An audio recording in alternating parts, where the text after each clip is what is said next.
जय गुरु जी। प्यारी संगत जी, जय गुरु जी। शुक्राना गुरु जी, अनंतम अनंतम शुक्राना गुरु जी। गुरु जी के चरणों में कोटि कोटि प्रणाम और सारी संगत जी को जय गुरु जी। जय गुरु जी।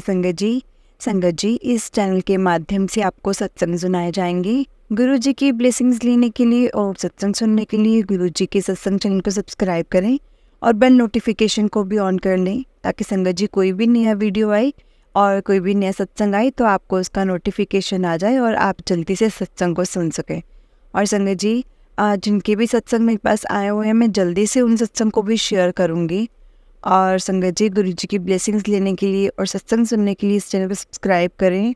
और अगर संगत जी आप भी अपना कोई सत्संग संगत जी के साथ शेयर करना चाहते हैं तो डिस्क्रिप्शन में दिए गए व्हाट्सएप नंबर या फिर जीमेल आईडी पर आप अपना सत्संग लिखकर रिकॉर्ड करके या वीडियो बनाकर हमें भेज सकते हैं। गुरु जी की कृपा से आपका सत्संग भी संगत जी के साथ ज़रूर शेयर किया जाएगा संगत जी। और संगत जी, गुरु जी के मंत्र जाप में बहुत शक्ति है। हमें गुरु जी का मंत्र जाप का नित्य नियम करना चाहिए। गुरु सत्संग को शुरू करने से पहले गुरु जी का मंत्र जाप, ओम नमः शिवाय शिव जी सदा सहाय, ओम नमः शिवाय गुरु जी सदा सहाय। संगत जी, जो आज का ये सत्संग है ना, बड़ा ही भावुक सत्संग है, जिसमें आंटी जी ने बताया है कि कैसे उन्होंने सिंगल पेरेंट्स होके बच्चों को संभाला, उनको स्ट्रेन किया, और फिर जब वो खुद सही नहीं थे तो कैसे गुरु जी ने उनको संभाला, लाइक मदर फादर की तरह। तो संगत जी, चलिए सत्संग को शुरू करते हैं। बड़ा ही प्यारा सत्संग है संगत जी, इसको आखिर तक ज़रूर सुनना। जय गुरु जी। शुक्राना गुरु जी, अनंतम अनंतम शुक्राना गुरु जी। संगत जी, हम बहुत ज़्यादा भाग्यशाली हैं जो हमें गुरु जी का सत्संग सुनने का और सुनाने का मौका मिलता है। जय गुरु जी। संगत जी, सत्संग ऐसा है जैसा मुझे आंटी जी ने लिख के भेजा है, मैं आपको वैसे ही सुनाऊंगी। संगत जी, आंटी जी कहते हैं कि मैं अपनी मैरिड लाइफ में बहुत ज़्यादा खुश थी। मुझे मेरे अंकल से, मेरे पति से मतलब बहुत ज़्यादा प्यार मिला है, और उसी प्यार के कारण संगत जी मैं बहुत ज़्यादा खुश थी अपनी लाइफ में, क्योंकि मुझे किसी चीज़ की ज़रूरत नहीं फ़ील होती थी, क्योंकि मेरे जो पति थे मुझे बहुत प्यार करते थे संगत जी। मतलब मुझे किसी चीज़ की कोई कमी नहीं थी संगत जी। लेकिन संगत जी, एक दिन मेरी लाइफ में ऐसा दिन आया जब मेरे पति मेरे साथ नहीं रहे। 1989 में संगत जी मेरे पति की डेथ हो गई, और अब संगत जी मैं बिल्कुल अकेली थी। संगत जी, मेरे पास 3 बच्चे थे, 2 बेटियां और 1 बेटा था। और संगत जी, मैंने सिर्फ एक सिंगल पेरेंट होके उन बच्चों को संभाला है। और ये संगत जी मेरे लिए बहुत ज़्यादा मुश्किल था, क्योंकि ना तो मुझे किसी परिवार का सुख था, ना किसी का साथ था। ऑल्दो ना मायके का था, ना ससुराल का था। लेकिन थोड़ा बहुत जो मेरा भाई था वो मेरी केयर करता था, और कुछ भी मुझे ज़रूरत पड़ती थी तो वो मुझे देता था, भेज देता था। लेकिन संगत जी, ससुराल वालों की तरफ से तो मुझे कुछ भी नहीं था, और खैर उनके कोई भाई बहन भी नहीं थे। और संगत जी, मैं बहुत ज़्यादा एक ऐसे दौर से गुजरी उस टाइम पे कि जो मैं खुद इतनी पैम्पर्ड गर्ल थी कि मुझे हर टाइम पे पैम्परिंग चाहिए, मैं हर टाइम पे ऐसे नटखट से रहना, अपने पति के साथ बच्चों की तरह रहना, कभी ऐसा किसी चीज़ का बर्डन नहीं लिया। और संगत जी, उसको ही अचानक मतलब मुझे छोड़ के वो चले गए। मैं तो कभी कभी ये भी सोचती हूँ कि क्या उन्होंने मेरे बारे में एक बार नहीं सोचा होगा कि मैं उनके बिना कैसे रहूँगी। लेकिन संगत जी, ये तो दुनिया का दस्तूर है, ये तो होना ही है। इस चीज़ को मैंने एक्सेप्ट किया, और मैं उन बच्चों के साथ अपनी नई ज़िंदगी शुरू करने की मैंने सोची, क्योंकि संगत जी ना चाह के भी मुझे उनके साथ तो हंसना खेलना है ही, क्योंकि उनके पास मेरे अलावा और कोई भी नहीं था। संगत जी, हुआ यूँ कि मैं सिंगल पेरेंट थी, कमाने का मेरे पास कोई सोर्स नहीं था, क्योंकि मेरे हस्बैंड ही काम करते थे और मैं नहीं करती थी। लेकिन संगत जी, मुझे हैंडमेड्स काम बहुत आते थे। मेरे को पेंटिंग्स वगैरह करनी और ये सब करना बहुत अच्छा लगता था, और मैं अपने बचपन में बहुत करती भी थी।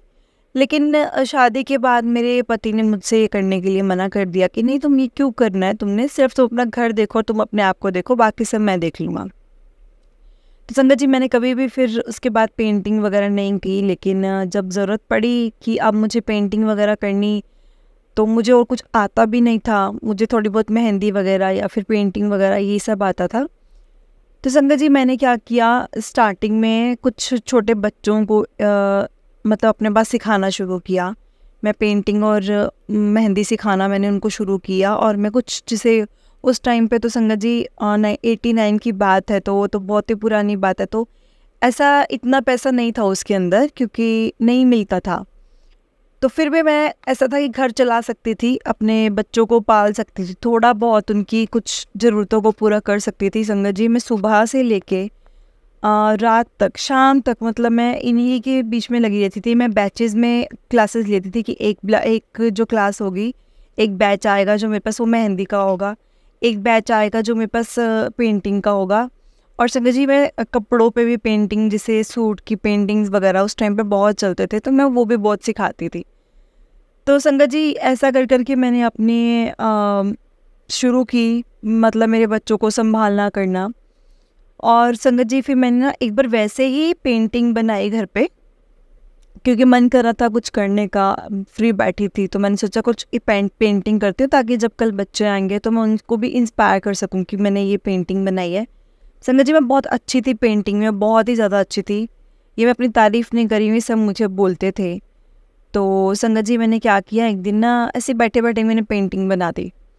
जब मैंने पेंटिंग बनाई ना संगत जी, तो एक बच्चा जो मेरे पास आता था सीखने के लिए, उनकी मम्मा मेरे साथ आए, तो उन्होंने मुझे सलाह दी कि क्यों नहीं आप एग्जीबिशंस वगैरह में अपनी पेंटिंग शो करते, या फिर एग्जीबिशन लगाओ अपनी पेंटिंग का, क्योंकि बहुत चलता है ये सब चीज़ें, लोगों को बहुत पसंद आएंगी, क्योंकि आपके हाथ में बहुत ज़्यादा सफाई है। तो संगत जी ये बात मुझे ट्रिगर हो गई कि हाँ ये है कि मैं ऐसा क्यों नहीं कर सकती, मुझे ये करना चाहिए क्योंकि मेरे हाथ में हुनर है और मैं कर सकती हूँ। तो संगत जी मैंने ना क्या किया, जैसे बच्चों की क्लास पूरी होती, मेरे बच्चों को मैं खाना वाना दे के रात को बैठती, और मैं 3-4 दिन में एक पेंटिंग को पूरा करने में रहती। मैं रोज़ाना रात को, सुबह सोना, मैंने रात को जागना पूरी पूरी रात, और मैंने पेंटिंग्स को कंप्लीट करना। तो संगत जी जैसे मेरे पास 10 से 12 पेंटिंग्स हो गई, तो मैंने किसी को कांटेक्ट किया कि क्या आप मेरा एग्जीबिशन, जब आपके लगेगा तो क्या आप मेरा एग्जीबिशन लगवा पाएंगे। तो संगत जी उन्होंने जो मुझे रेट बताया कि हाँ आप लगा सकते हैं, लेकिन आपको पैसे पे करने पड़ेंगे इस चीज़ के लिए। तो संगत जी उस टाइम पे मेरे पास पैसे नहीं थे, और मैं सोच रही थी कि अब मैं क्या करूँ, मैंने पेंटिंग्स भी बना ली हैं और अब मेरे पास कुछ और भी नहीं है ऑप्शन कि मैं इसके अलावा क्या करूँ। संगत जी मैंने ना उन्हीं से बात की जिन्होंने मुझे इस बारे में सलाह दी थी, और बाय चांस संगत जी वो उनके जानकार निकले, और जब उन्होंने बात की तो उन्होंने कुछ पैसे कम कर दिए।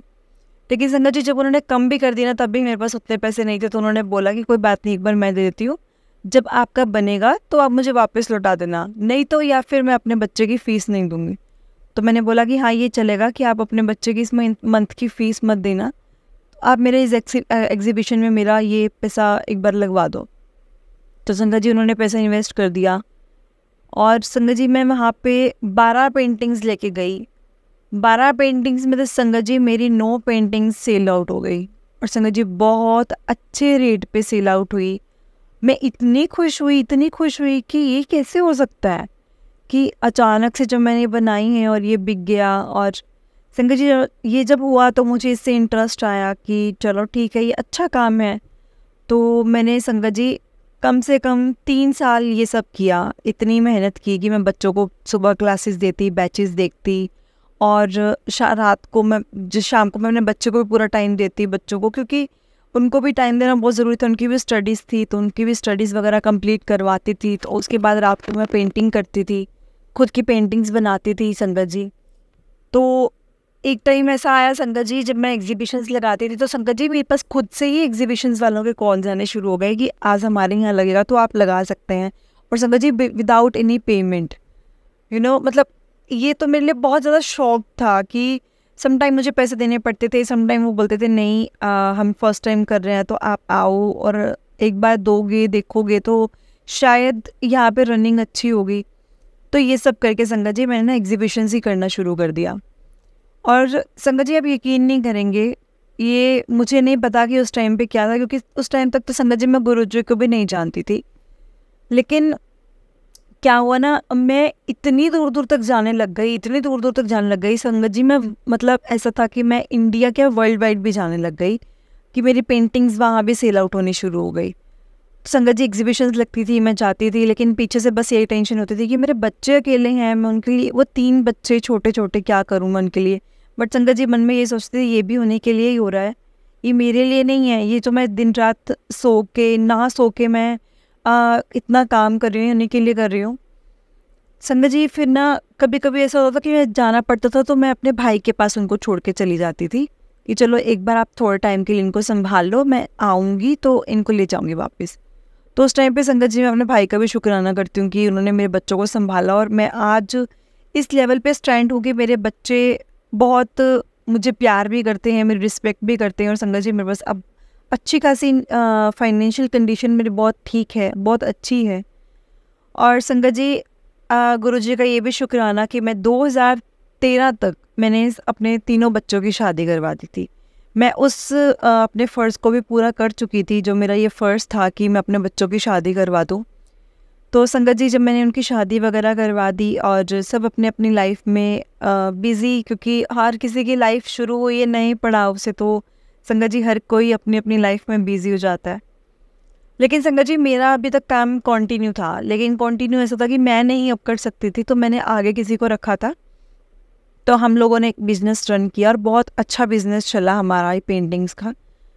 तो संगत जी हुआ ये कि एक टाइम बाद मुझे ब्रेस्ट कैंसर हो गया।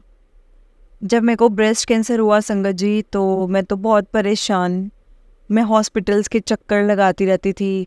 मैं बस इधर कभी क्या थेरेपी, कभी क्या और क्या क्या नहीं करवाया ये मैं आपको बता भी नहीं सकती। डॉक्टर्स के बीच में ही रहना हर वक्त और बहुत ज़्यादा टेंशन, हर थोड़े थोड़े टाइम बाद टेस्ट होने और सब कुछ। लेकिन संगत जी मैं गुरुजी का शुक्राना करती हूँ कि गुरुजी ने मुझे इस लायक बनाया था कि मुझे किसी के आगे हाथ नहीं फैलाने पड़े। और ऐसे ही संगत जी एक बार क्या हुआ कि अब जब मेरी एज बहुत ज़्यादा हो गई थी, तो मैंने एक टाइम पे सोचा कि नहीं, मैं ना एग्जीबिशंस छोड़ के मैं अब शॉप करूँगी। और जब मेरी तबीयत भी बहुत ख़राब थी और जब मैं एग्जीबिशंस करने के नहीं मैं उसमें थी, तो मैंने ना संगत जी शॉप करने का सोचा कि अब मैं अपने एरिया में शॉप ही करूँगी। तो संगत जी मैं शॉप की और वहाँ ना एक लेडी मेरे पास आए और उन्होंने मुझसे ऐसे पूछा कि आपके सब बाल वगैरह ऐसा क्यों झड़ रहे हैं। तो संगत जी जब मैंने उनको बताया कि इसी से करके मुझे कैंसर है, तो वो बोले कि अच्छा। तो उन्होंने बोला कि आप ऐसा करो, एक काम करोगे, अगर आप मुझ पे थोड़ा सा यकीन कर सकते हो तो क्या आप गुरुजी के सत्संग में मेरे साथ चलोगे। संगत जी वो संगत इतनी अनजान थी मेरे, मैं उनसे कभी नहीं मिली थी इससे पहले और वो भी मुझे कभी नहीं मिले थे। और संगत जी शॉप पे तो बहुत लोग आते हैं, लेकिन किसी ने मुझसे मेरी बीमारी के बारे में भी नहीं पूछा कि आपको क्या हो रहा है, क्योंकि सबको देख के मेरे को लगता है समझ में आ ही जाता है। तो संगत जी उन्होंने मुझसे पूछा, उन्होंने मुझसे सत्संग जाने के लिए पूछा, तो मैंने उनको ना मना नहीं किया। तो मैंने बोला कि हाँ ठीक है, मुझे बता दीजिए, एड्रेस बता दीजिए, मैं ज़रूर आऊँगी। तो संगत जी उन्होंने मुझे एड्रेस दिया, मैं वहाँ गई। मैं आपको बता नहीं सकती संगत जी कि मुझे सत्संग में जाकर कितना अच्छा लगा, इतना अच्छा लगा, इतना अच्छा लगा। जो मन को सुकून मिला ना संगत जी, मैं जो ऐसा लगता है पूरी दिनचर्या जो इतनी हमारी ज़िंदगी में चला हुआ, इतना कुछ ऊपर नीचे उतार चढ़ाव, हम तो पागल हैं कि जो हम देख ही नहीं पा रहे कि हमारे पास साक्षात गुरुजी हैं। तो संगत जी उसके बाद क्या हुआ, मैंने बात ऐसे शुरू हुई थी कि ना उन्होंने उनके फ़ोन में ना एक ऐसा लगा हुआ था गुरुजी का स्वरूप। तो उसके बाद मैंने ना उनसे पूछा कि वैसे ना ये जो है ना गुरुजी, ये मेरे मामा जी जैसे लगते हैं। तो संगत जी तब तक मुझे नहीं पता था कि क्या गुरुजी हैं, गुरुजी कौन है, गुरुजी कैसे हैं। लेकिन मुझे उनके सत्संग में जाके बहुत सुकून मिला, बहुत अच्छा हुआ। और संगत जी जैसे मैंने उनको बोला, तो मैंने उनको बोला कि ये तो मेरे ना मामा जी से लगते हैं। संगत जी मैं हंस पड़ी, और क्योंकि वो सच में मेरे मामा जी जैसे लग रहे थे। और संगत जी उन्होंने बोला कि नहीं ये तो ना गुरुजी हैं, जो छतरपुर में उनका मंदिर है, तो ये वाले जो स्वरूप लगा हुआ है ये वही वाले गुरुजी हैं। लेकिन संगत जी उनकी ना जब एज डिफरेंस है, जो उनके 15 से 25 साल तक के बीच की और 25 से आगे की एज की जो स्वरूप है ना, उनमें बहुत चेंजिंग है। और तो संगत जी मैं इतना पहचान नहीं पाई कि जो सामने मेरे स्वरूप रखा हुआ है और जो आंटी जी के फ़ोन में रखा हुआ था, लगा हुआ था, तो वो दोनों सेम है। तो संगत जी उन्होंने मुझे बताया कि नहीं, दोनों सेम है, और यहाँ पे जो दिल्ली में छतरपुर में इनका बड़ा मंदिर है, तो क्या आप मेरे साथ बड़े मंदिर चलोगे? संगत जी बस मुझे ये फील हो रहा था कि मुझे ना ये गुरुजी ही इंडिकेशंस दे रहे हैं, आप मेरे साथ सत्संग चलोगे, आप मेरे साथ बड़े मंदिर चलोगे। मुझे नहीं समझ में आ रहा था कि क्या हो रहा है और क्या नहीं। तो संगत जी मैंने उनसे ये भी क्वेश्चन किया कि गुरुजी साक्षात हैं इस वक्त यहाँ पे हैं इस दुनिया में, कि हम उनसे माथा टेक के कुछ पूछ सकते हैं? तो संगत जी उन्होंने मुझे बोला कि नहीं, गुरुजी ने तो अपना चोला छोड़ दिया है, लेकिन हाँ ये ज़रूर है कि आप उनसे जो भी पूछेंगे आपको उनका जवाब ज़रूर मिलेगा। तो मैं पहले तो सोच में पड़ गई कि ऐसा कैसे हो सकता है कि गुरुजी हैं भी नहीं और मुझे उनका आंसर भी मिलेगा। तो मैंने उनको बोला कि चलो ठीक है, मैं फ्री हूँ वैसे भी, तो मैं आपके साथ चलूँगी बड़े मंदिर। संगत जी मैं बड़े मंदिर चली तो गई, लेकिन संगत जी मेरा वहाँ से आने का मन ही नहीं किया। मुझे ये था कि मैं बस वहीं रहूँ और वहीं पे जो लंगर प्रसाद जल प्रसाद मिलता है बस उसी के सहारे अपनी पूरी ज़िंदगी निकाल दूँ।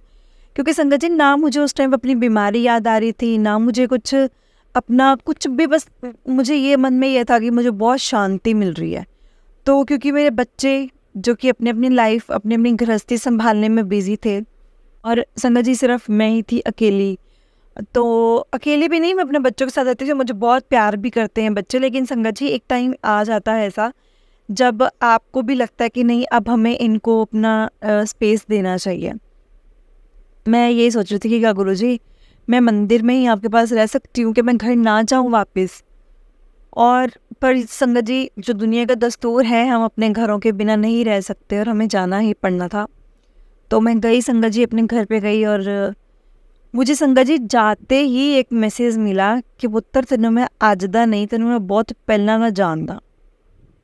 और मैं ऐसे हैरान कि ये कैसे हो सकता है, क्योंकि संगत जी मैं उस टाइम तक यकीन करना शुरू कर चुकी थी गुरुजी पर, क्योंकि था मुझे यकीन कि कुछ हुआ, एक अच्छा फील होना, एक शांति मिलनी किसी जगह पे जाकर, जो कि इतनी ज़िंदगी में उतार चढ़ाव, दिनचर्या इतनी बिजी, इधर उधर की बातें, कभी बस मोल भाव करना, क्योंकि हमारा काम ही यही था।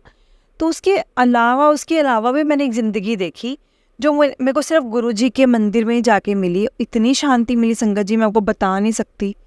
और उसके बाद में संगत जी हुआ यूँ, मैं घर आई, जब मैंने वो कोट देखा तो मैंने फिर उन्हीं जो संगत में जिनके कारण मैं कनेक्ट हुई हूँ गुरुजी से, संगत जी मैं उनका भी दिल से बहुत बहुत शुक्राना करती हूँ कि उनकी वजह से मैं सत्संग में जा पाई, गुरुजी से कनेक्ट हो पाई।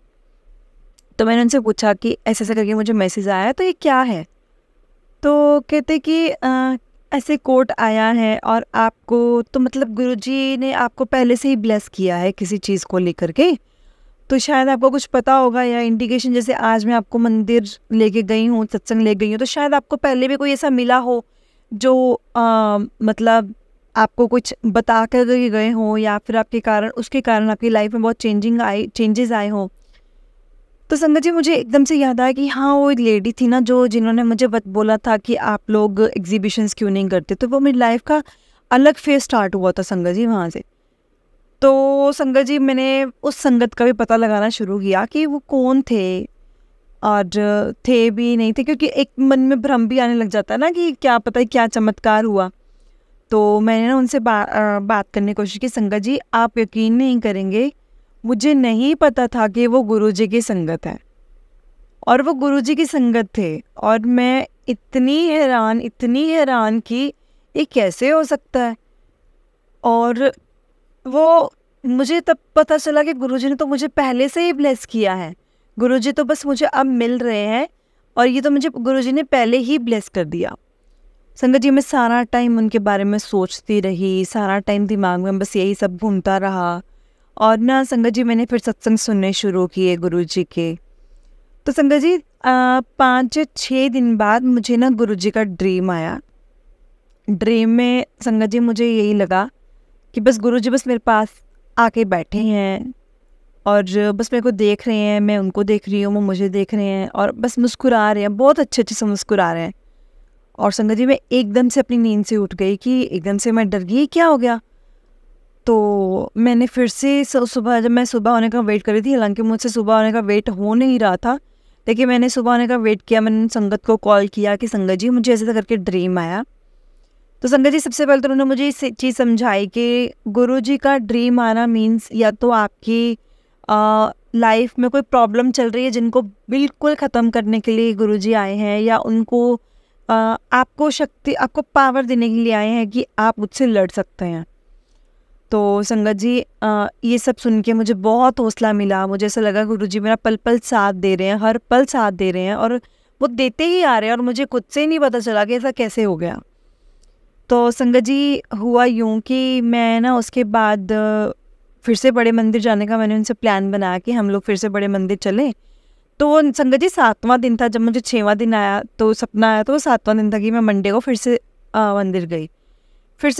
तो संगत जी मुझे तब ऐसा फील हुआ कि नहीं, अब मैं ठीक होने वाली हूँ, बहुत जल्दी मेरी ये बीमारी ठीक होने वाली है। संगत जी मैंने जल प्रसाद लिया, और संगत जी वहाँ पे चाय प्रसाद मिला, कड़ाहा प्रसाद मिला, लंगर प्रसाद लिया, और मैं घर को वापस आ गई। और घर पे आते आते मैं और वो जो संगत जी जो मेरे साथ जिनके कारण मैं जुड़ी हूँ, हम यही बात कर रहे थे कि अब हम एवरी मंडे ट्राई करेंगे कि हम एवरी मंडे सत्संग में गुरुजी के बड़े मंदिर आया करेंगे। तो इस बारे में हमारी बातचीत हुई और हम दोनों एग्री हो गए कि हाँ, मुझे भी, वो भी बोले कि मुझे भी साथ चाहिए, तो कोई बात नहीं, हम लोग इकट्ठे आया करेंगे। तो संगत जी हुआ यूँ कि मैं घर गई तो मेरी बहुत ज़्यादा तबीयत ख़राब हो गई।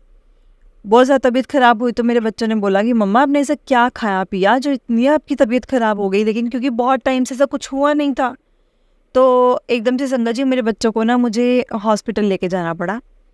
हॉस्पिटल लेके गए हैं संगत जी, तो उस टाइम पे क्या हुआ, मैं ठीक हो गई। उन्होंने मुझे कुछ दवाइयाँ वगैरह दी और कुछ ऐसा, मैं ठीक हो गई सुबह तक। तो मैं थी वहाँ पे, वही डॉक्टर थे, मेरे फैमिली डॉक्टर थे जो मेरे कैंसर का भी इलाज कर रहे थे। तो मुझे नहीं पता उन्होंने क्यों ऐसा कहा एकदम से कि क्यों ना आपका टेस्ट भी कर लिया जाए, कैंसर रिलेटेड आपका देख लिया जाए कि कैसे हैं आप, ठीक हैं क्या, आपकी कंडीशन है।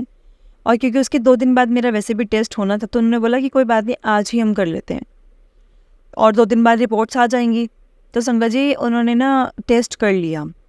टेस्ट के लिए जो भी ब्लड सैंपल्स वगैरह जो भी लेना था वो ले लिया, और उसके बाद मुझे बोला कि 2 दिन में आपको रिपोर्ट दे देंगे, वरना आपको 2 दिन और लग जाते। यानी कि वैसे मुझे टेस्ट करवाना था, मैं मंडे को गई थी, मैं नेक्स्ट डे बीमार हुई थी, मुझे टेस्ट करवाना था थर्सडे को, तो मुझे उसकी रिपोर्ट आनी थी सैटरडे को, लेकिन अब मुझे थर्सडे को ही रिपोर्ट आनी थी। तो संगत जी कहते हैं ना थर्सडे जो गुरुजी का दिन है, और मैंने कहा चलो ठीक है कोई बात नहीं है, मुझे भेज देना। संगत जी अब यकीन नहीं करेंगे, एक तो रविवार थर्सडे का दिन, ऊपर से मुझे पूरे 7 बजे डॉक्टर ने रिपोर्ट भेज दी। और संगत जी से कभी भी नहीं हुआ मेरी लाइफ में, मैं इतने टाइम से टेस्ट करवा रही हूँ, इतने टाइम से सब कुछ हो रहा है, कभी ऐसा नहीं हुआ कि इतनी अर्ली मॉर्निंग उन्होंने भेज दिया। तो संगत जी जब उन्होंने अर्ली मॉर्निंग भेज दिया, वो भी 7 बजे, तो मैं ये सोचने लगी कि सब कुछ ठीक है ना, मतलब उन्होंने अचानक से भेजा, कुछ ऐसा मेजर तो नहीं हो गया कि उनको मुझे बताने की ज़रूरत हो, या फिर मुझे कुछ कहना उन्होंने और जल्दी से वो मुझे बताने वाले हो। तो संगत जी उनका ना मैंने थोड़ा टाइम वेट किया, लेकिन फिर मैंने ये सोचा कि अभी तो अगर रिपोर्ट आई तो वो जाग ही रहे होंगे। तो मैंने उनको कॉल किया, तो मैंने उनको बोला कि डॉक्टर आपने जो मुझे रिपोर्ट भेजी है, वो रिपोर्ट मुझे नहीं समझ में आ रहा कि उसमें क्या है, आप मुझे बताएंगे कि मैं ठीक हूँ। तो संगत जी वो बोले कि मैंने तो आपको कोई रिपोर्ट नहीं भेजी अभी तक, तो मैंने आपको सेंड करनी है रिपोर्ट, मैं तो अभी उठा भी नहीं हूँ। और मैं शॉक संगत जी कि ये कैसे हो सकता है। डॉक्टर के नंबर से मेरे पास व्हाट्सएप पे मैसेज आया है, मेरी रिपोर्ट आई है, और जहाँ तक जहाँ तक मैं देख पा रही थी मैं नॉर्मल लग रही थी उस रिपोर्ट के अकॉर्डिंग। और संगत जी डॉक्टर बोल रहे कि मैंने भेजी नहीं है। और फिर मुझे याद आया संगत जी कि गुरुजी 7 नंबर को ब्लेस करते हैं, गुरुजी का दिन जो थर्सडे है, तो मन में ऐसी बात आई कि क्या गुरुजी ने किया है, ऐसा मेरे साथ हो सकता है। मतलब एकदम से ऐसी चीज़ें थी कि क्या मैं बिल्कुल कंफ्यूज थी, मैं उस टाइम पे कुछ समझने की हालत में थी ही नहीं। तो संगत जी जब डॉक्टर उठे होंगे मुझे नहीं पता, लेकिन मेरे पास 10:30 बजे रिपोर्ट आई, और संगत जी यकीन नहीं करेंगे सेम रिपोर्ट। और फिर से मैंने उनको पूछा, मैंने कहा डॉक्टर क्या आपसे कोई गलती हुई है, क्योंकि ये रिपोर्ट मेरे पास 7 बजे आ चुकी है। तो वो बोले भाई मैंने आपको कोई रिपोर्ट नहीं भेजी, क्योंकि मेरे पास तो रिपोर्ट्स खुद अभी आई हैं, मेरे पास खुद 7 बजे आई हैं। संगत जी मैं हैरान थी कि इनके नंबर से मेरे फ़ोन पे रिपोर्ट्स आ चुकी हैं। उनके पास भी 7 बजे आई हैं और मेरे पास भी 7 बजे आई हैं। तो संगत जी क्लियरली ये था कि ये गुरुजी का ही था। गुरुजी ने ही मेरे पास रिपोर्ट्स खुद से भेजी थी। और संगत जी साथ में मेरे डॉक्टर ने मुझे बोला कि आपने क्या किया है? मैंने बोला क्या किया है? मैं ठीक तो हूँ। मैंने ये लंगर ज़रूर खाया था, मतलब एकदम से डर के मैंने सब चीज़ें बोली क्योंकि मुझे नहीं पता था कि क्या है क्या नहीं। तो कहते कौन सा लंगर ऐसा खाया था आपने जो आप इतने ही रिकवर कर चुके हो, इतना रिकवर कर चुके हो, जबकि आपका तो इतनी बहुत ज़्यादा आपकी क्रिटिकल थी कंडीशन। तो कहते हैं आपने कौन सा लंगर खाया? फिर मैंने संगत जी उनको बताया कि गुरुजी कैसे से हैं गुरुजी। तो मैंने उनके मंदिर गई थी, तो वहाँ बड़ा मंदिर है, तो मैंने वहाँ लंगर प्रसाद लिया था, जिसके कारण मैं थोड़ा बीमार अपने आप को फील कर रही थी और मैं आपके पास आई थी। तो संगत जी डॉक्टर बोले कि मुझे ऐसा लग रहा है कि आप ही के जो गुरुजी हैं ना, उन्होंने आपको बहुत ज़्यादा ब्लेस किया है, आपको बीमार होने का एक बहाना दिया ताकि आप रिपोर्ट्स जल्दी करवा सकें। और क्योंकि वरना आपका तो थर्सडे को बैठता और आपको सैटरडे को रिपोर्ट्स आती। तो संगत जी मेरे को डॉक्टर ने खुद बोला कि आपके गुरुजी की आपको ब्लेसिंग्स मिली हैं, उन्हीं का ही चमत्कार हुआ है। और संगत जी उन्होंने ये भी बोला कि मैं भी आपके गुरुजी से मिलना चाहूँगा कि इतना बड़ा मिरेकल कैसे हो सकता है किसी के साथ, कि इतना बीमार हो जो, और ऊपर से उनकी रिपोर्ट्स एकदम से ही नॉर्मल, मतलब एक स्टेप बाय स्टेप होना और एकदम से होना। संगत जी ये बहुत ज़्यादा आश्चर्यजनक वाली बात थी। तो वो बहुत ज़्यादा शॉक थे, डॉक्टर भी शॉक थे। लेकिन संगत जी ये मेरे गुरुजी ने मुझे ठीक किया है, गुरुजी ने मुझे हर पल ब्लेस किया है बचपन से। जब बचपन से तो मतलब था ही, उसके बाद जब पति ही चले गए मुझे छोड़कर, जब मुझे मेरे बच्चों को एक बाप बन के संभालना था ना संगत जी, उस टाइम पे मेरे पिता मेरे गुरुजी बन के आए थे उस संगत के थ्रू, जिन्होंने मुझे एग्जीबिशन के लिए एक आइडिया दिया था। और संगत जी मैं इतनी ज़्यादा खुश थी उस चीज़ को लेकर के कि मैं एग्जीबिशन लगाती हूँ, अच्छा खासा कमा रही हूँ, मेरे बच्चे खुश हैं। और संगत जी सबसे बड़ी बात यह है कि मेरे बच्चों ने कभी मुझसे ये चीज़ की शिकायत नहीं की कि मम्मा आपने में हमारी ये चीज़ पूरी नहीं की, या मम्मा आप हमारी इस चीज़ को पूरा करने में चूक गए। संगत जी ये मेरे लिए मेरी लाइफ की बहुत बड़ी अचीवमेंट थी मेरे पति के बिना, कि मैं मेरे बच्चों के मुंह से ये सुन रही हूँ कि मम्मा आपने हमेशा हमारा साथ दिया है, आपने हमेशा हमारी विशेष को फुलफिल किया है। संगत जी ये मेरे लिए एक, इनके बात ना अमृत के समान होती थी। मुझे ऐसा लगता था कि मतलब मेरा हमेशा मन में यह था कि मैं अपने बच्चों के पैरों में फूल बिछा के रखूं हमेशा, और वो हमेशा खुश रहें। और संगत जी वैसा ही फल मुझे भी मिला जब मैं अपने बुढ़ापे में थी। तो मुझे भी ऐसा लगा कि वो मुझे हमेशा अपने हथेलियों पे रखते हैं, हमेशा मेरे आगे फूल बिछाते हैं और मेरी बहुत केयर करते हैं। संगत जी मैं इतनी खुश हूँ। बस एक दुख मेरी ज़िंदगी में ज़रूर आया था कि मेरे पति मेरे साथ नहीं थे। मुझे उनकी कमी आज भी बहुत खलती है संगत जी, क्योंकि मैं ऐसी थी ना कि मैं अपने पति के बिना एक पल नहीं रहती थी, और मुझे वही उसको एकदम से छोड़ के जाना संगत जी ये मेरे लिए बहुत शौक की बात थी, क्योंकि मैं अपने पति के बिना रहना मेरे लिए बहुत मुश्किल था। लेकिन संगत जी मेरा जो बेटा था ना, उसकी जो भी हरकतें थी, जो भी वो चीज़ें करता था, वो बिल्कुल मेरे पति के जैसे था। उसके सोने का स्टाइल, बात करने का स्टाइल, बैठने का स्टाइल। तो संगत जी शायद मैं उसी में ही उनको, मेरे पति को देख देख के जीने लग गई कि मेरे पति भी ऐसे करते थे, ऐसे करते थे। और अब मेरी जो बहू है वो मुझे आके बताती है कि मम्मा मैं तो परेशान हूँ इनसे, ये ऐसे करते हैं वैसे करते हैं। और मुझे अपना टाइम याद आता है संगत जी कि मैं भी उनको ऐसे बोलती थी कि आप ऐसा क्यों करते हो, आप अपना टावल क्यों फेंक देते हो बेड पे, आप टंगा के क्यों नहीं आता। मतलब वही जो छोटी छोटी चीज़ें जो एक मैरिड कपल्स में होती हैं। तो संगत जी मैं गुरुजी का बहुत बहुत बहुत बहुत तहे दिल से धन्यवाद करूँगी कि उन्होंने मुझे ब्लेस किया, और मुझे वो बहुत टाइम से, लंबे टाइम से ब्लेस करते आ रहे हैं। मुझे नहीं समझ में आया था, मैं ही नादान थी ना, मैं उनकी इशारों को समझ पाई थी। लेकिन संगत जी मुझे सच में नहीं पता था कि गुरुजी भी हैं कोई, क्योंकि मैं तो बस अपनी इसी दुनिया में घूम रही थी। बच्चों को संभालना है, बच्चों को देखना है, दूसरे बच्चों को कुछ सिखाना है, बस यही मेरे लिए 4-5 चीज़ें दुनिया बनी हुई थी। लेकिन संगत जी गुरुजी के शरण में आने के बाद मुझे गुरुजी ने पूरी दुनिया दिखाई है। मैं संगत जी इतनी खुश हूँ अब अपनी लाइफ से, और बहुत तृप्त हूँ। अब अगर शायद मैं इस दुनिया से चली भी जाऊँ तो संगत जी मुझे इतना फ़र्क नहीं पड़ेगा, क्योंकि मैं बहुत खुश हूँ, मेरे बच्चे खुश हैं, और संगत जी, मुझे सबसे बड़ी बात है गुरु जी की ब्लेसिंग्स मिली हैं, उनके चरण कमलों को छूने का, उनकी शरण में रहने का मौका मिला है संगत जी, जो कि सबको नहीं मिलता। मैं बहुत ज़्यादा भाग्यशाली हूँ, अपने आप को बहुत लकी समझती हूँ कि गुरु जी ने मुझे 7 नंबर से ही ब्लेस किया। और संगत जी, मुझे गुरु जी के 7 नंबर को आप एक बार आजमा के ज़रूर देखना। गुरु जी 7 नंबर को बहुत जल्दी ब्लेस करते हैं संगत जी। और मैं दिल से बहुत ज़्यादा शुक्राना करती हूँ गुरु जी का कि वो मेरी ज़िंदगी में आए और उन्होंने मेरी ज़िंदगी ऐसे संवार दी कि जिस वक्त पर मैं इतनी टूटी हुई थी, लेकिन संगत जी उन्होंने मुझे हर पल संभाला है।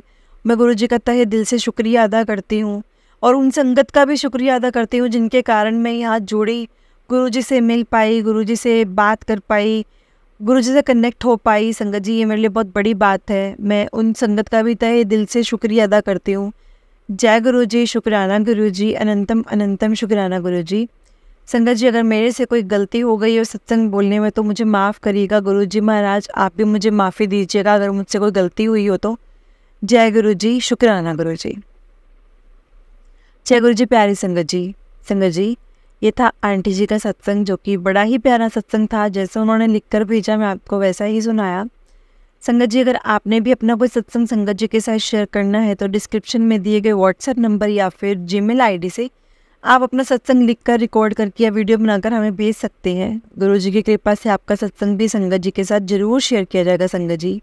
और संगत जी, गुरु जी की ब्लेसिंग लेने के लिए और सत्संग सुनने के लिए गुरु जी के सत्संग चैनल को सब्सक्राइब करें और बेल नोटिफिकेशन को भी ऑन कर ले संगत जी, ताकि कोई भी नया वीडियो आए तो आपको उसका नोटिफिकेशन आ जाए।